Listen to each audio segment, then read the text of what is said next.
Thank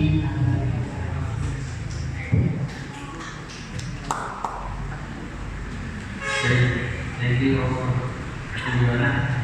Magandang gabi po sa ating lahat.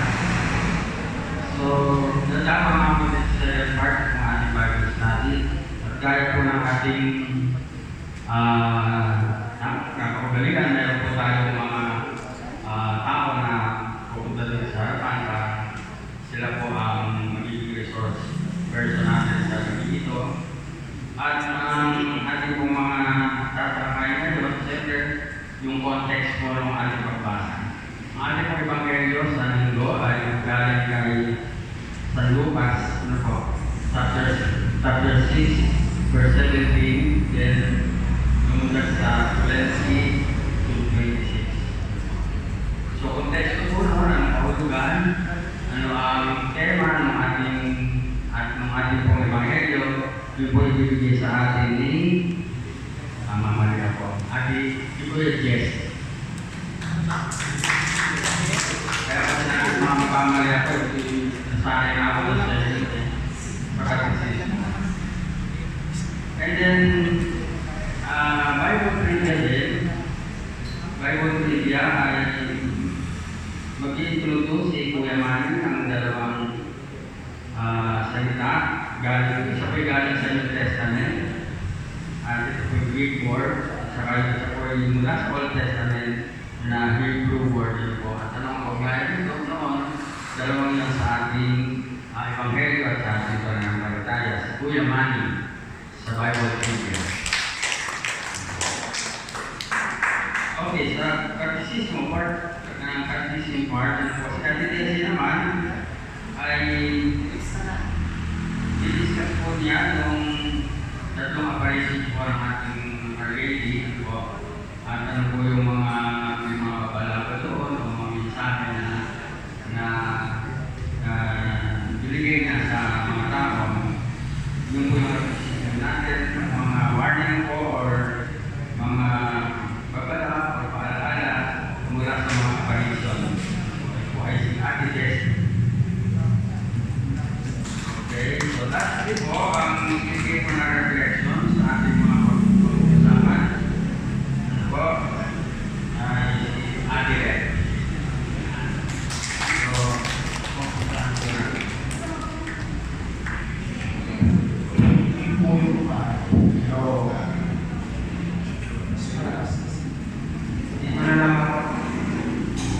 So, isa na po natin, context na po tayo.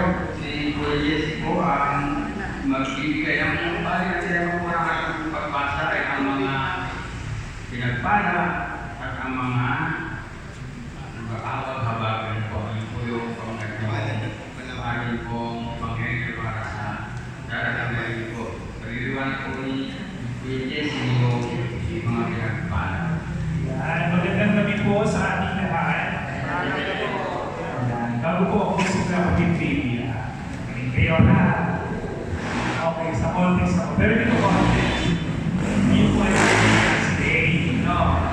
Kung nagkalat na mag-minuto ako, pinarapis ko rin na daw 5 minutes. Okay. Sabi mo sa ako, ano nga ba yung mga kulay na suot natin pag Valentine's Day? Pinag-send sa akin, hinahon ko.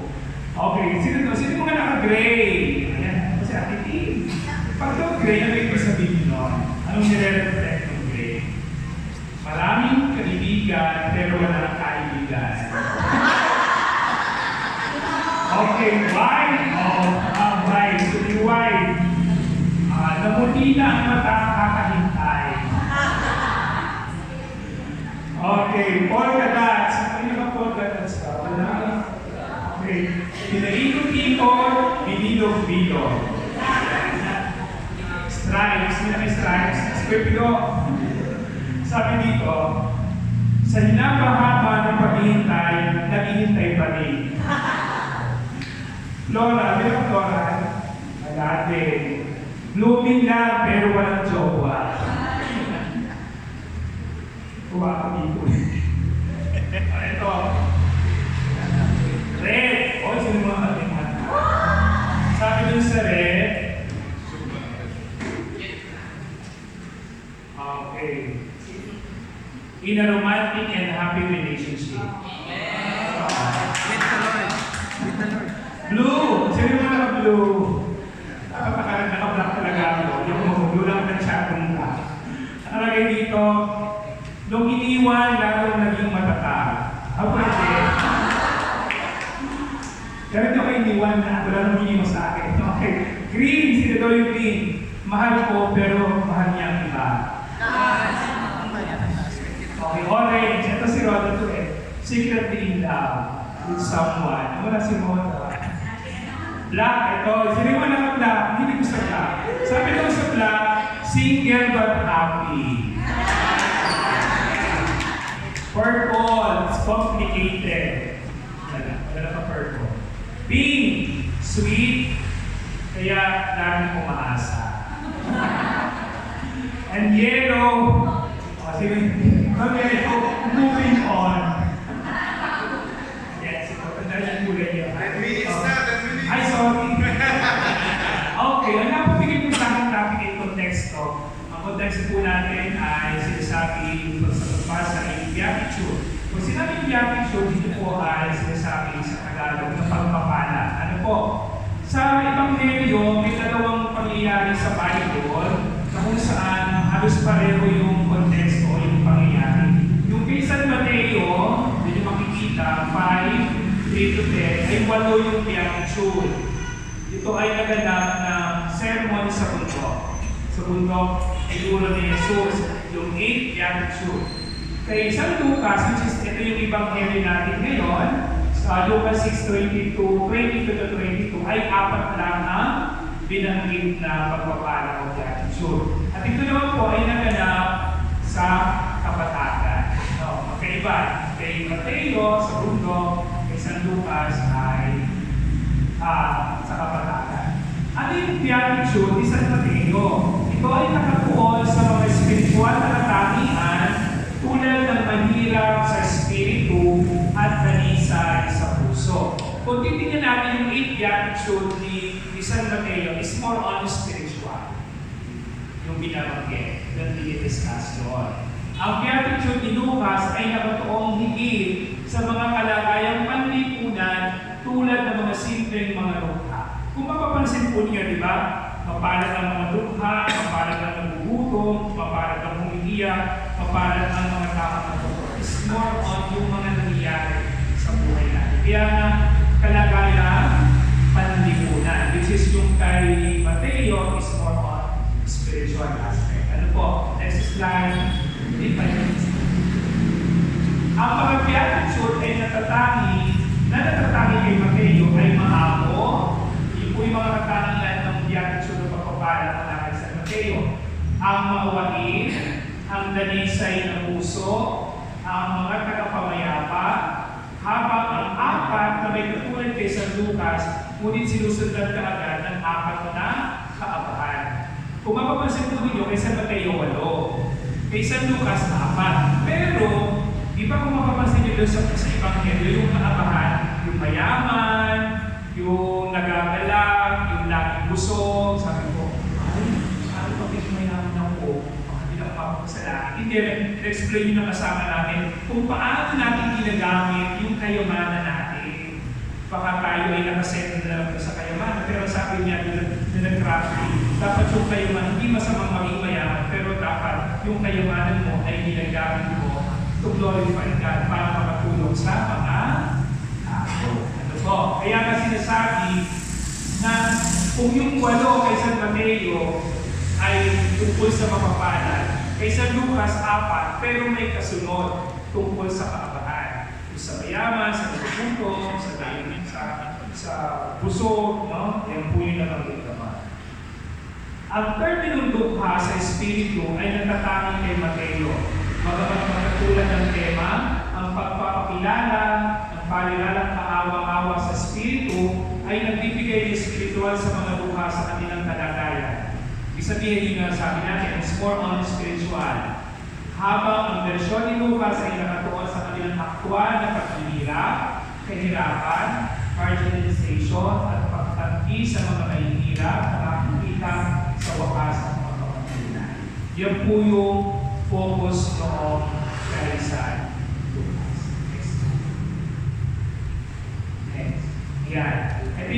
beatitudes. Pero kung nakuha niyo doon, pwede niyo naman pupasahin na lang sa bahay. Ito po yung 8 beatitudes ni San Mateo, yun po ay 8, at ano yung ibig sabihin yan. Then, sige nga po kuya yung 5 to 8. Kuya. Yan, yung 5 to 8. Hindi ko na po babasahin. Kasi mababasa niyo, nakuha niyo ba? Doon sa Lucas 5. Lucas 5, 3 to, Mateo 5, 3 to 12. Sabi mo sa inyong Biblia. Mateo, yun po yung nakalagay doon. Mateo 5, 3 to 12. Yung 8 beatitude of Saint Matthew. Patingin nga po po yan yung 4 beatitude of Saint Luke. Yan. Yan po yung nasa readings natin. Ngayong darating na linggo. Yun po yan. Yun po yung konteksto ng beatitude ni Saint Luke, ni Saint Matthew. Kay Saint Matthew is more on spiritual. Kay Saint Luke is more on kalagayan sa lipunan o yung mga nangyayari sa ating buhay. Salamat po.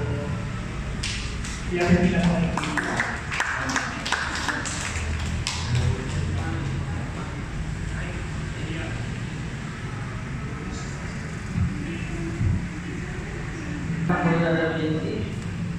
So, kailangan ko yung may konteksto ng ating magbibalikan sa darating na linggo, pakayuhan niya, yun ang above beatitude sa lubong mga pagpamana. Kumbaga kung sa mga nababasa natin, parang mga naagay sa Kristo, yung mga beatitude.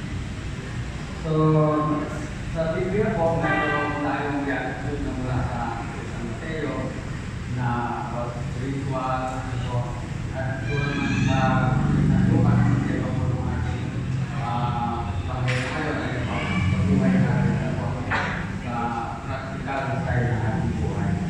So yun po yung isa sa mga konteksto ng ating pong pag-ayaw. Kaya sa mga natin kanina, ating po ay mga pinagpala at saka po yung tawag ng po. Ngayon po naman, naman ay meron po yung sudod, diba po sa ating ko yung mga kalitanggal. Yung po ay isang reward, at titignan natin po ano ang implikasyon nun sa ating pinag-aaralan ngayon. Kuya Man.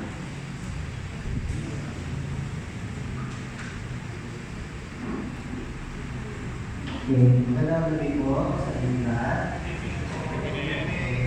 Nakapasok po sa akin ay kaya ang bigyan. Hindi po sa salitang who to you. So, ibig sabihin po ay sa Tagalog ay apa. So, kung makakita po ninyo sa ating Biblia, nakabasa lang po sa ating Ebanghelyo, ginamit po yung salita na apa. So, maliit po siya ng Biblia. So, kung sa hanapin po natin sa Biblia, maraming aklat sa Biblia na halos ginamit ko ang salita nito. Nasa libro din po siya ng Habakuk, halos 5 beses po yata siya binanggit doon sa aklat po ng Samuel, Isaias, sa Mateo, ay makikita po natin yung mga salita nito. Kaya lang, ay po kumahulugan sa salitang Hebrew. Kalimutan po kasi yung ginagawa ng salita sa Biblia, ng mga sa Old Testament, mga Hebrew at saka yung Griego. Yung bukod po sa araw na ito, salita ng ating Panginoon, ginagawa din po yung salita na ito. Ano po ba yung sabihin ng who to you? Sa English po, kung babasahin natin, kaya ito sabihin po nun, nire-refer na po ito to grief, armies, affliction, wretchedness, calamity, or trouble. Sasalin po natin sa Tagalog, ang aba ay nangangahulugang dalamhati, kapigatian o kamagagabag, kapahamakan o problema. Ito po yung ibig sabihin ng mga salita na yun. Sa Hebrew word po, kung ating sasalin po salita na ito, ibig sabihin po ng aba ay hoy. Gising na po ba kayo? Hoy po yung ibig sabihin, hoy. So, motherhood. So, inuunan tayo. Sa Griego po ay white soul. White soul. Ang ibig sabihin. Sinerge ko siya, sabi ko, kaya ka na po, ano yung pronunciation. Binigay lang po niya ay W-A-Y. Y. Yung pagbasa ko sa word na yun. So, this is Greek. Same meaning, kung titignan po natin, tayong mga Pilipino, may tayong gumamit ng mga salita. Minsan kailangan po bulat at good na tawag po natin. Pero hindi natin alam, ibig sabihin siya. Kasi nga, ang sabi dito, ay pagdamdam, ibig sabihin, nakukulat ka. Kaya magsasalita ng gano'n, may bagay na pumuha sa iyong damdamin. Kaya wala na nabig ka siya sa damdamin. Hindi na natin, nabutin, masabi na, sabi nga mga kaibigan pa, mayaman nga daw yung salita. So, ibig sabihin, minsan nababanggit natin sa Pilipino, akala natin hindi natin pinapansin, pero maliit natin yung salita ng boy. Uy, parinig ka naman. Uy, kawawa naman siya. So, hindi lang po yung salita na yun. So, may kamulugan sa ibang salita na ginagamit na sa yun lang yung meaning. Sa Biblia, mga kapangin mo po rin yun, yung aba, nire-refer din na sa salita kawawa. So, ibig sabihin, maawa-awa. Ito rin mga salita, pero sa sabihin po yung sinasabi sa ating mga salita.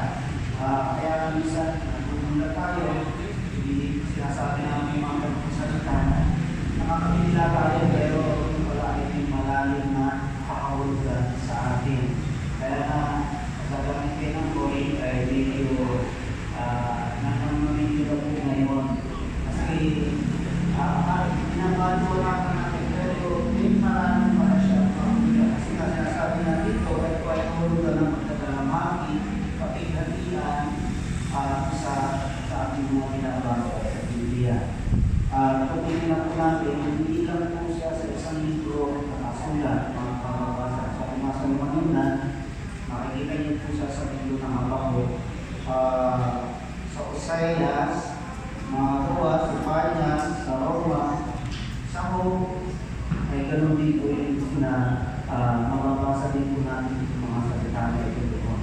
Bakit po ginagalit ng Panginoon? Ang Panginoon Yesus Cristo ay ginamit nila dito.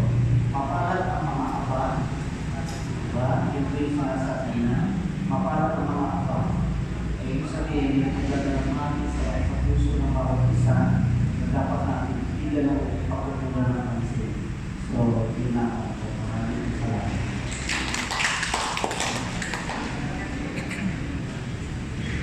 Kaya ang Kuya Manny, ano po yung dalawang salita? Soy, ha? White soy. So, yung white soy ba yun ay galing sa New Testament, Greek word, at yung kohoy ay galing naman sa Old Testament, Hebrew word. Na ibig sabihin ay aba. Kung makapasin po natin, yung contextual previous kay Soviet doon sa mga pinagpala. Yung po naman kay Kuya Manny, yung kanyang pong trivia ay yung mga kahabag-habag. So kahabag-habag ang mayayaman, ang po ngayon na. So kahabag-habag kayong mga mayayaman ngayon, pagkat natamatan na ninyo ang kanyang hawakan. Kahabag-habag kayong mga busog na yan. Ano po, tanda natin, hoy, white soy, ibig parang pinababala ng parang babala. Ang parang hoy ay parang babala. So, doon. So, next po natin ay si Ate Bessie naman para sa katisismo ng mga reasons po na ating mga natin. At kung ano po yung mga sinabi o sa katisismo.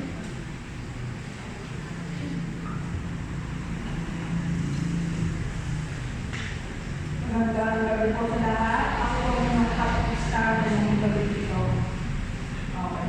So, nakapag-star sabi ko yung mga kakalito, mga kabalasway.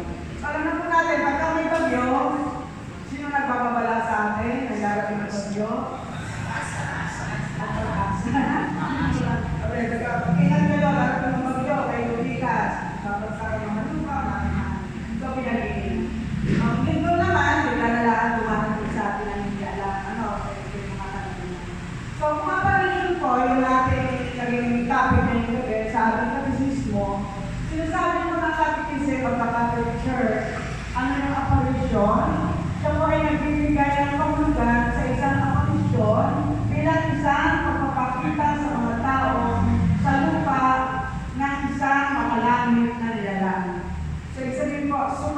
natural po.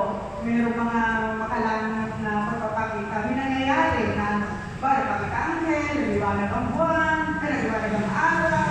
So, meron po kakaiba, supernatural. So, yun po yung pagpapalika, sinabi ng Catholic Church na yun po ay ang apparition. So, syempre po, ang popular o kanyang sa akin na marupagpapakita ay ang pagpapakita ng Birhen, ang Marian apparition. Ano po? So, ang Marian apparition ay isang iniulat na supernatural na pagpapakita ng mahal na Birhen Maria na ni Jesus. O isang serye na magkakaunay na mga pagpapakita sa loob ng isang gusto ng panahon. So po, kapag nagpakita po ang mga Birhen, experience, nakikita, karamdaman pa na mausap po ng kanyang pinagpakitaan. Pero pag po sinabi na nag-ibig, nagpakita sa panaginip, narinig ang tinig, nag-ibig ang tinig, naakala yung Birhen, hindi po yun tinutuloy na isang apparition. Kasi ang mas natin sa meron po siya kayong pag-aaral, pag-aapuba ng ating simbahan, kung tama yun na ayon sa mga aral po ng simbahan. May apubado. Ang nag-aapubado po muna doon yung obispo. Ang ipapalagan ang ating Santo Tata. Okay po. So may apubado po yun. So kung nakita tayo nakadamit, minsan nagagalagan ng babae nakadamit ng puti, may telang blue, nagpakita mo sa kanya ang galing ng Lourdes, hindi po muna dapat agad sa niniwalaan sa mga ganong. Ano po? Next slide. Yung apparition, bakit po, ano na yung epekto ang nahalagaan ng mga apparition Maria? Bakit sa ating mga klasikal na pakikipag-usap ng Panginoon, nakakausap natin ng Panginoon sa panalangin, pag tayo po ay bumibisita sa Blessed Sacrament, nakakausap natin ang Panginoon. Pero bakit kailangan pa niyang gamitin ang mahal na Birhen para sabihin sa atin ang nais niyang ipasabi, ang kanyang mensahe.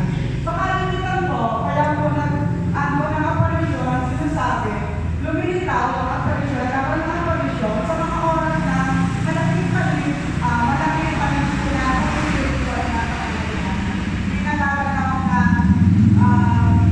na dapat nakakapangamba na pangyayari na nakakasakit ang damdamin sa kanyang anak na si Jesus. Kaya mga spiritual at panlipunang pangangailangan. Mamaya po, pag dumako tayo sa iba't ibang uri ng apparition, malalaman po natin ano yung nangyayari sa lipunan.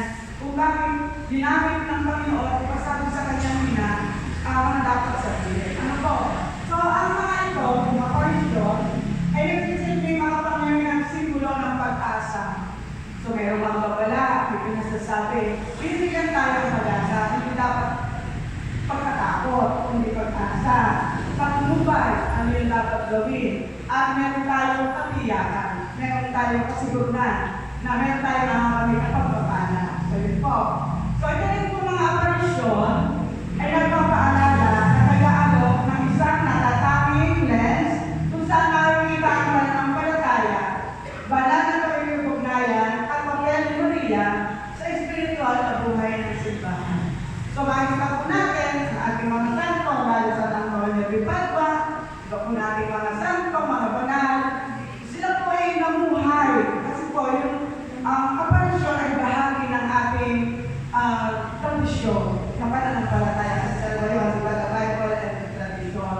So bahagi po yun at sila ay sumunod, naniwala at sumunod, kaya po bahagi ng ating pananampalataya. So yun po yung sa mga sa apparition. Ano po? Bahagi siya kaya gumagamit, kaya nga po ang Panginoon, bagamat nakakausap natin sa panalangin, sa Blessed Sacrament, andun pa rin, lagi nakaalala yung mahal na Birhen para sa kanyang anak. Dahil sa tulad ng sinabi ko sa kasalan sa kana, may pinasabi sa kanyang ang si Jesus, sa kanyang ina, para sa atin, andun siya. At ang sinasabi ng mahal na Birhen, siya po umaalala sa kanyang anak na si Jesus. Pinipigilan, makikita po natin sa mga apparition. Bahagi ng ating pananampalataya. Kaya nga po tayo ay umuunlad ang ating devotion. Halimbawa po, sa mga nabili ng Fatima, may pinasabi ang kanyang anak na Jesus. May mensahe ng Fatima, sinusunod natin, kung hindi ba yung ating pananampalataya at devotion sa mahal ng Birhen. Kaya tungkol sa Kanya. Dinadala tayo ng mga Birhen, inaakit tayo sa Kanyang anak na si Jesus. So lagi po may panawagan. Ang panawagan po lagi doon ng mga Birhen ay magbalik loob, magsisi, para lumapit tayo sa Kanyang anak na si Jesus. So kaya nga po, next slide, dalawa yung function ng apparition. Nakikita po natin yung permanenteng tungkulin. So ano yung nararamdaman na pala? Yung permanenteng tungkulin upang muling isingin ang pananampalataya at magdala ng pagbabalik sa Diyos sa manalangin at sa pag-aayuno. So yun po kasi sinabi ng Panginoon sa Biblia, magsisi kayo at magbalik loob. Diba? Sumampalataya kayo, magsisi at sumampalataya. At hindi natin yung pagka pinapailan ng no, ito yung sinasabi, lifetime, permanente panawagan po ng ating Panginoon. No? And makikita natin sa Panginoon ay meron siya mga mulang epekto. Merong prophetic. May sinasabi na mangyayari. Pag hindi na po ito ginawa, ganito ang mangyayari. So, mga propeta. So, pinansin natin ang halimbawa ng mahal na Birhen, mga panisyon ng mahal na Birhen. Halimbawa po ang Our Lady of Lazaret. Meron po yan sa Tagitan, sa Tagitan, o Lazaret. So, ang mahal na Birhen ng Lazaret po ay nagpakita ng 1846 sa dalawang bata ang pastol din. Si Melanie Calvat at si Maximilian Giron. Siya po ay pong Lazaret sa Paradox sa France. So, yun po ano? Okay. In short, hindi naman po pwede po nagalin, no? In short po, ang management niya, kasi doon yung France na yun ay pagsasaka, ang panganay ng buhay. Eh, ang dami na dyan, parang magsasaka, pero pagdagilan lang ng process, no? Umiiyak siya. Bakit ka siya umiiyak? Makikita mo next slide. Umiiyak, anong mensahe ng mahal na Birhen? Meron dalawang pastol na bata na nagpula na nakita nila ang parisyon ni Maria na umiiyak dahil sa kawalang galang na nakita sa araw ng Panginoon at sa pangalan ng Panginoon. Ipinagkatiwala niya isang lihim sa bawat isa sa dalawang bata sa kanilang sinulat pinatid kay Pope Pius IX. Kaya, ano ba ang mensahe ng mga Birhen sa Lazaret? Kung hindi magpapasakaw ang ating mga tao, mapipilitan natin ibagsa ang braso ng ating anak na pangalakas, na pangaligat, na hindi ko na kaya mapigilan. Tapos isa pa, mamaya bakit ha? Kung sila ay magbabalik loob ng mga bato, ay magiging mga pito ng trigo, at ang mga patakas ay ihasik ng sarili sa buhay. Ano po yung nangyari doon? Bakit po nanawagan ng mga Birhen kung hindi sila magpapasakaw? Anong ginawa ng mga tao sa France, sa Lazaret? Una po ay, sobrang silang makasalanan. Ano po sabi nila? Farming, pero, halimbawa, sabi ng bigyan mo kayo ng itong araw, yung anim na araw ay inyong ipagkatrabaho, itong araw ay para sa Panginoon. Okay? Hindi nila sinusunod yun. Tapos, nagsisimba lamang sila para pagkawanan, pagkulain ang reliyon. Yun, no? Isa. Ano pa?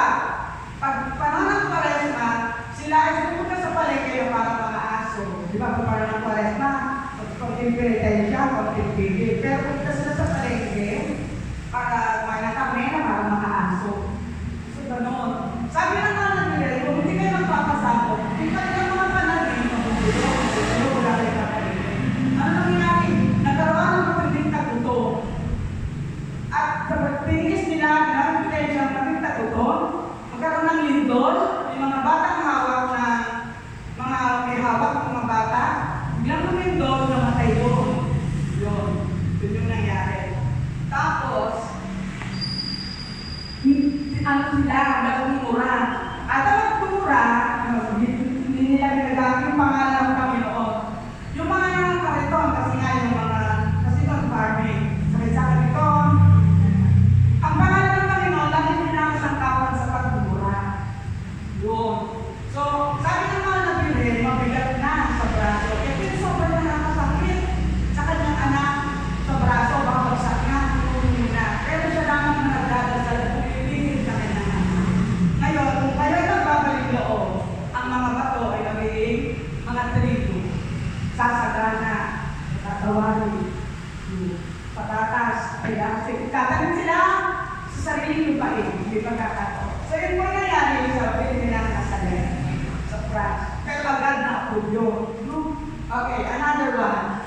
Yung Birayans, kasi yung ay 1846. Tapos yung nangyari na to, next slide, ang binigyan na 1973, ang binigyan na, kinikilala po yung nangyari sa Garabandal, na binigyan Our Lady of Mount Carmel of Garabandal.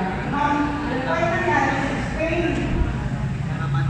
Nangyari po yan sa Spain, dahil kailan kami kamili ng Fatima, 1917, tapos 1925, para dun sa First Saturday Devotion. Yung pala naman, ang pinanong Fatima, 1957, nagpakita ulit sa isang pari. Hindi na naman sila nakinig sa kanungagan ng Birhen na magsisi, umiwas sa kasalanan. Dahil kung kayo ay lulubos sa pagkakasala, kayo ay kung nasa Ebya ng makapahanang ngayon. Binigyan na sila ng instrumento ng Birhen, Rosary and Escapular. Pero hindi pa rin sila naniwala. Kaya yung 1961 to 1965, ang mahal ng Birhen ay nagpunta sa Garabandal sa 4 na bata. Doon sa Lasalet, batang pastol, 14-15. No, sa lalaki, sa babae. Sa Garabandal, katulad sa Fatima, mga batang pastol, 11 to 12 years old. 4 sila, mga Gonzales. Yung Gonzales dito, yung taga-tulong sa silangan, Gonzales. Si Jacinta, si Marcos, si Maria Conchita, at si Margaret Loli Mason. Now, kaya na nilalaban nila ng Garabandal bilang hindi ng Mount Carmel kasi yung itsura niya may hawak din na scapula. Pinakita sa mga bata. Now, yun po. Next slide dito. So, ano po yung mensahe ng Birhen ng Garabandal? At ano yung warning sa atin? Wala. Ang sabi po ng Birhen, at ang sabi sa Fatima, pray, pray too much. Sabi naman dito, na Birhen ng Garabandal, diba sacrifice na? Dito naman, kailangan natin gawa ng maraming sakripisyo, magsagawa ng maraming penitensya, at madalang magsitahin ng banal na sakramento. So yun po yung hinihingi. Pagkatapos, ngunit, una, dapat daw kayo maging mabuti. Kasi kung hindi natin gagawin, isang parusa ang sasapit sa atin. Ang tama ay naputunan at kung hindi tayo magbabago, isang napakalaking pagkastigo ang darating sa atin. At hindi nagbago, sobrang parang dilubyo yung darating na parusa sa atin. Na naisip ka ng mga buhay na sila ay parang patay na. Sobra. Hindi na kaya nila. Kung paano nasulat sa Bible na darating ang pagbubuko, gano'n ang mga nangyayang parusa na hindi kaya nila.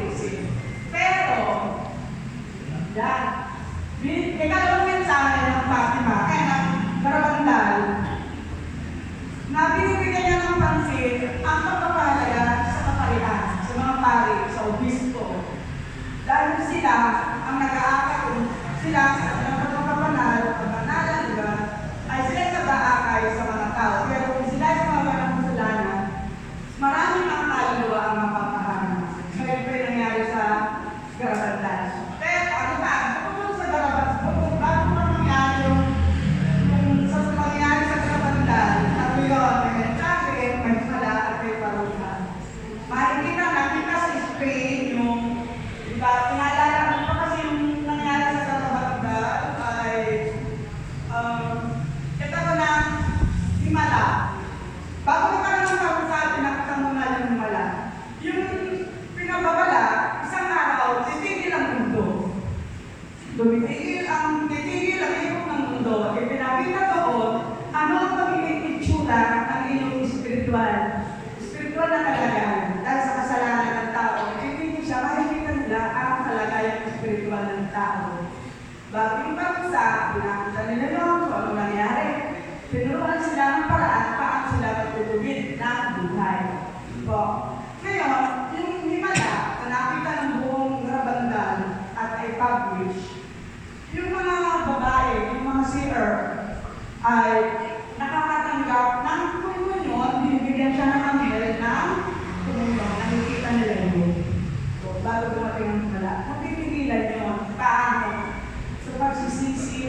paligid ako. Yun po yung hiningi. At ang rosaryo. Sabi nila, mananatili nakasabit sa inyong mga kamay ang rosaryo. Tsaka eskapulado. Okay ba? Mabilis ba ka? Saba! Saba! Kasi alam nyo, mag-research na lang po kayo para sa more than more, kasi medyo exciting mga nakakasulat yung mga kwento ng bilhin. Napakadami ng mga lugar sa nagpakita. Ito lang po yung mga tatlo lang po ito. Ang susunod ko, yung bilhin na nakakita sa Japan.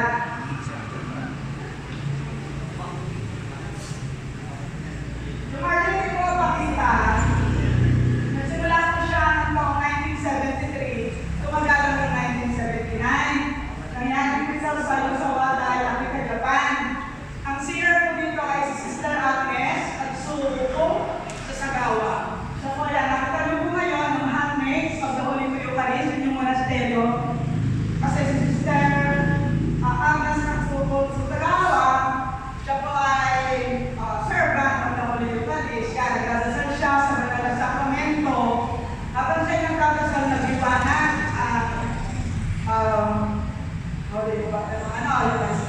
liwanag. Tapos, nung maglaot, yung birhen ay limuha, tumulo ang luha, sa mata, pawis, ganyan. Sumunod ng ilang mga pagkakataon.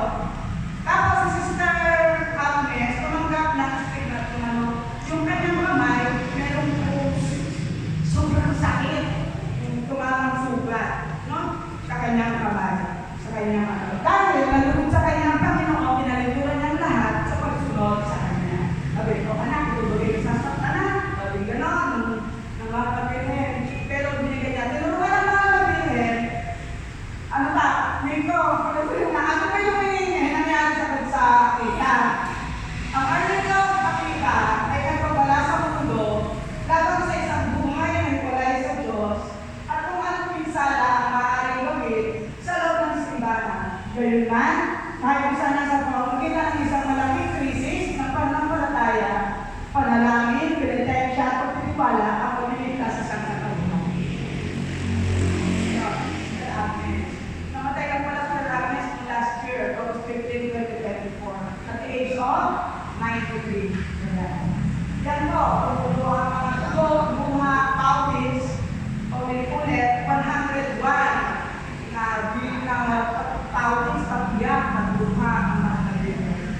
101. Ang sinasabi kay Sister Agnes, na sa kita, yun pa rin, nagkakasalan pa rin ng mga tao, sobrang pa rin ng kasalanan. Ang sinabi kay Sister Agnes,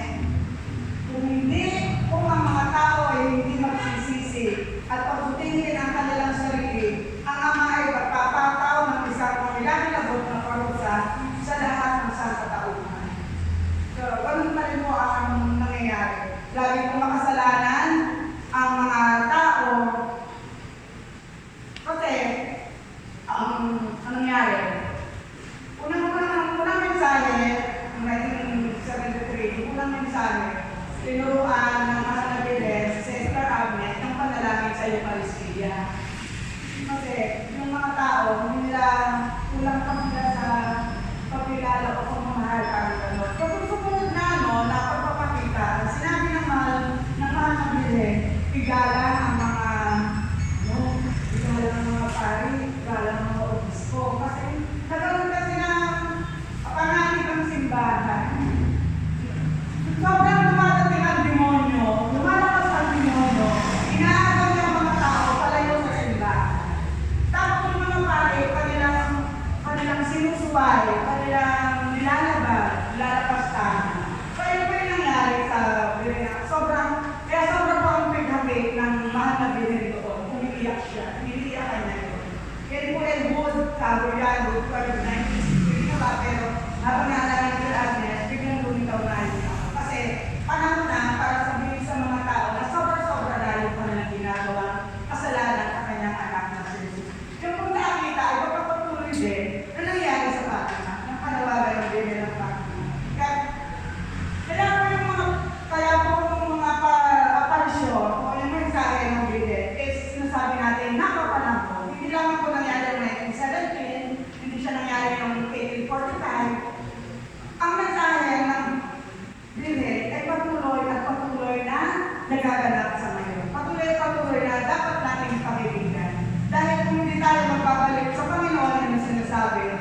tayo ay panukusahan. Pero sabi nga ng Biblia, wala itong mga kapatid, ako lamang ang magdadasal ng labis, pero pagka ang mga tao ay sobra, hindi na kayang tigilan ang galit na gagalit sa atin. At sinabi nga sa Biblia ng makita, magkakaroon siya ng yung pananampalataya kasi nga po, nagkaroon ng krisis sa simbahan. So, mga pare. So, ang mga tao ay inaanaan ng panalangin at militensya din. At yung magtitiwala sa kanya, yun yung maliligtas. So, yun po. So, siguro po, dahil dito sa mga sinasabi natin ng mga mensahe ng pratika, mensahe ng bilhin at kanyang kapatala at kung paano tayo mamubuhay. Kasi mga ito ay, sabi ng bilhin ay, hindi kayo mga anak, sasabihin ko sa inyo ang isang magandang balita. So, ibig sabihin, ang Panginoon po ay patuloy na nagliligtas sa atin. Ipinaparamdam sa atin ngayon ang kanyang makaamang pagmamahal. At nais na tayo makayin sa tamang daan. So, yun po yung panyala sa atin lagi. Magdasal, magsakripisyo, magsisi, magbalik loob. At ang ating instrumento, rosaryo.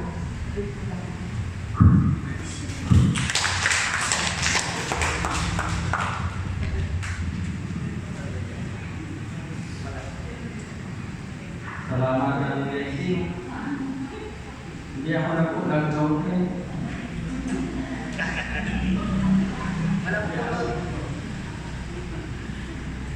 Kasi gusto kong mapanood ko yung pagkakibang variety sa ko. Talaga napaka-interesting. At siguro nakikinig tayo lahat. Pero kung nai-load ko po yung mga variety, pwede kong tingnan sa Google para yung kwento, yung pagwag mo ng mga pangyayari ay babasa namin po yung So, bilang summary ang Brother Lacey, sabi na lang natin kung ano yung apparition. So, ang apparition ay pagpapakita. Yung sinabi na kanina, hindi ko natin yun, hindi naramdaman kung hindi talaga nakita. Nakita ng tao, kaya po ay, at yung apparition po yun ay ina-appear na nakita. So, isa po sa ating apparition na dapat alam natin dahil ang ating po sa ating po patron ay mahalaga ng Fatima. Dapat alam na po natin ang apparition na mahalaga ng Fatima. Diba? Aning na buwan na nagpakita ang mahalaga ng Fatima sa tatlong bata. So, sa mga sinabi natin kasi mga bata natin, malimang may St. Agnes. Ano ba? So, Fatima ay tatlong bata rin ang pinagpakitaan ng Mama Mary. Anim na beses. Ano po? Pero hindi po ito natapos ang pagpapakita kasi noong pong 1925, nagpakita muli ang mga Jerez kay Sister Lucia. Sister na siya, madre niya, sa Pontevedra, Spain. Ano po? Doon sa ano ba tawag sa convento ba yun? So doon po sa nagpakita, 1925, at ang pinili po na yun, ay magkaroon tayo ng 5 per Saturday devotion. 1925. So ngayon po taon ito, 2020, pagkakabili ang ating simbahan ang ikaw-pasandaang taon ng apparition po ni Mama Mary sa Pontevedra. At narilasin po dyan, malagay po ng ating sa Church of Mary ng Pontevedra ay bibisita po sa atin. Ano po? Kaya hindi po dapat na hindi natin pabayaan hindi mapuntahan po. Bibisita sa atin March 4 to 6.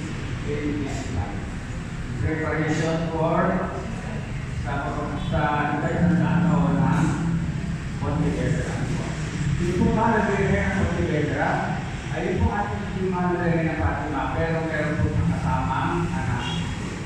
Kaya po kanyang image ay malabay na pati mamay na agapay ko na hindi mag-games batang ko.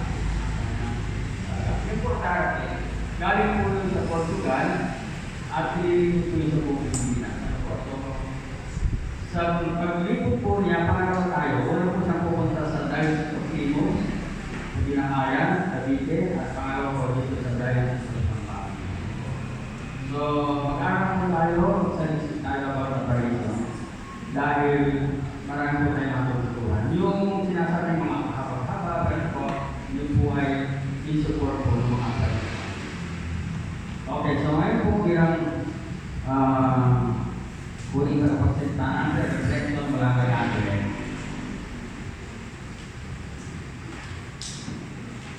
Allah, tapos na yun.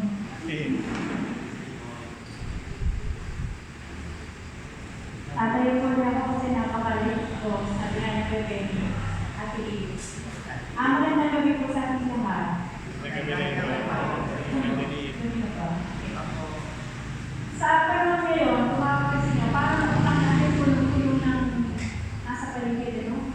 Puro pag-alala, pag-alala, politika, kung ano, sa paligid natin, sa komunidad natin mismo, minsan nakakasakit ng damdamin, nag-aalala tayo. Dahil napakaraming babala, napakaraming paalaan sa atin, na nagbibigay naman ng daan sa atin kung paano naman tayo, kung paano natin yung gagawin ng solusyon. Pero bago natin pag-usapan yun, ang pag-usapan natin ay yung ating pamilya. Alam natin sa pamilya natin, napakaraming babala. Naniniwala kayo? O bago natin yung babala, paalaala. Naniniwala kayo? Ay, oo naman. Pagising pa lang sa umaga, hoy, gumagawa kayo. Tanong na, papasok pa. Kakain pa kayo. Diba? Tapos, o, yung baon nyo ha. O, sa daan ha. Tatabi sa sasakyan ha. Ako, tatabi sa sasakyan. Di na rin magagayon. Ano? So, mga paalaala na hanggang sa gabi, naririnig natin sa ating mga nanay. Paalaala. Sa gabi naman, o, tulog na maaga ha. Opo. Pagising sa umaga. Sinabi sa inyo, tulog na maaga. Bakit? Kayo tanghali na gumising. Kasi po nag-cellphone pa. Hanggang alamin na. Ano? Okay. So, yung mga paalaala yun, ayun naman, maririnig natin, yung may mga anak na dito, na may asawa, pag nag-asawa, yung sinasabi natin, yung sinasabi ng nanay natin, ililipat natin sa atin, and then ililipat sa anak. Pag-usapan natin ang ating pamilya, kasi makakagibalites naman ako. Di alam na may dalawang anak, yung dalawang anak, hindi naman sila kakailan. Pero siyempre, natin ang papel. Hindi ko sila masyadong ipagsabihan ng hindi maganda. Kasi, nung buhay pa yung tatay nila, sabi niya, iwasan mo ng mga bata ay mapagsabihan ko ng masakit na salita. Dahil yung masasakit na salita, tumitiim sa utak, tumitiim sa puso ng bata. Yun namang palo, mas okay din yun. Kasi pag huwag lang bugbog ha, yung palo, pag naalis yung sakit, wala na yun. Eh, kumamalo ako sa talapahan. Ganon. So, nung mawala na yung tatay nila, gano'n niya, hindi ko sila mapagalitan na masyado. Kasi, parang naaawa ako kasi. Pag pinagalitan ko, wala na natatakbo na natay. Kami na nakasama sa bahay. Kaya, parang nagigilty naman ako sila ay nagalitan. And then, hanggang sa tumagal pa ang panahon, may maririnig ka dyan na, oy, nanay mo, mag-aasawa yan. Kasi batang-bata pa. Kung bakit yung mga tao na sa paligid ko, pinamungunahan ka, yung mga anak ko naman, wala, natingin lang. Hindi sila nababaler. Samantalang ang dami ng barkada. May barkada ko, may tropa ako, may sa school, may sa madami akong tropa. Kaya naman naalis, okay na. Pag uwi ko, ngayon gabi, sasabihin ng mga bata, nanay, uwi ko yan ang isang maganda ng dalaga. Sabi ko, hindi pa ko sa cellphone noon. Hindi ko cellphone nung kaya ko uwi ko. Okay lang. Sabi ko, pagalit na kaya ako ng mga. So, yung salita niya, alam mo, paala-ala din sa akin. Diba? Nanay, sabi ko yung isang maganda yung dalaga. Inaalala ko rin na yan. And then, habang tumatagal ang panahon, bakit yung mga batang to, hindi sila nag-aalala na doon daming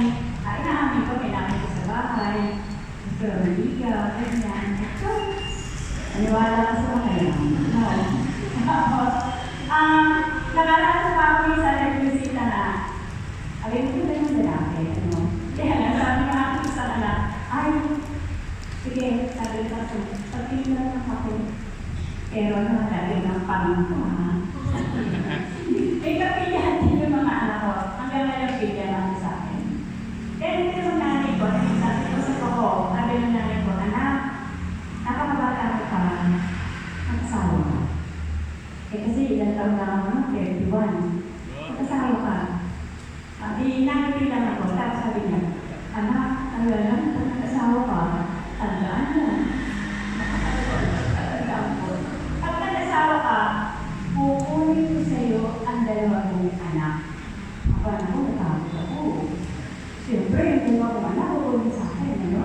So, isa rin yung naging batayan ko na dapat hindi ako mag-asawa talaga. And then, lately lang, ano?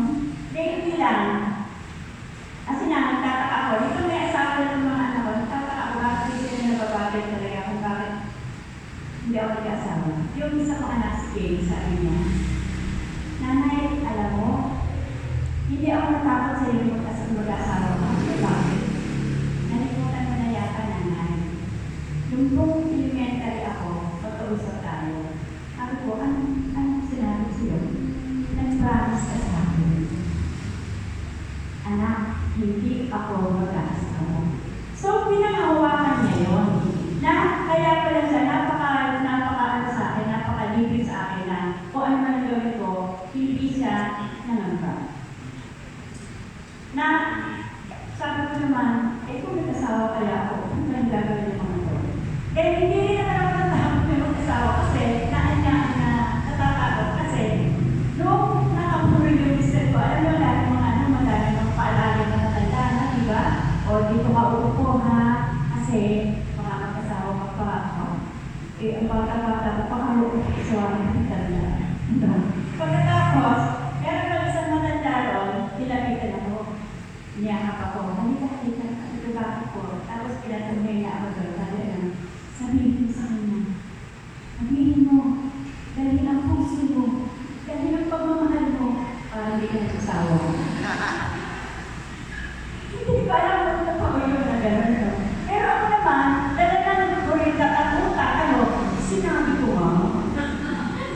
Sa pagitan ng pag-ibig ko at pag-iyak ko na, hindi ko maintindihan at check talaga, no?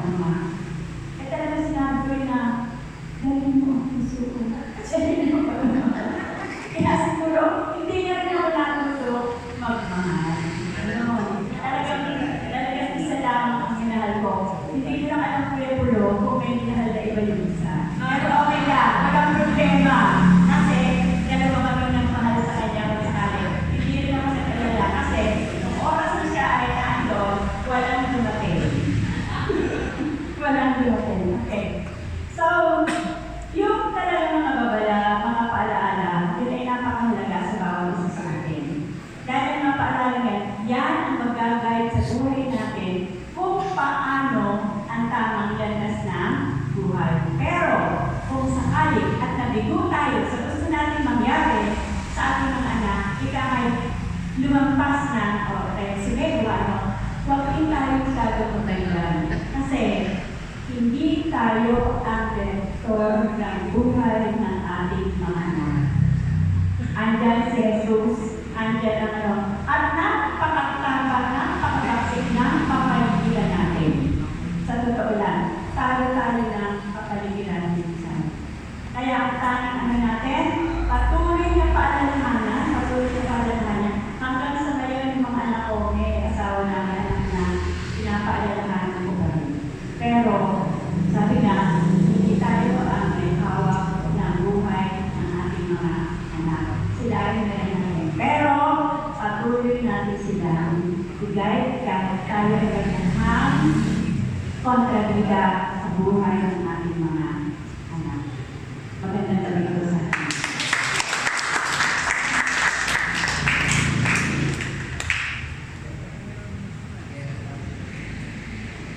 Okay, salamat Ate Liz. Parang yung reflection ni Ate Liz ay tumama pa rin sa Valentine's.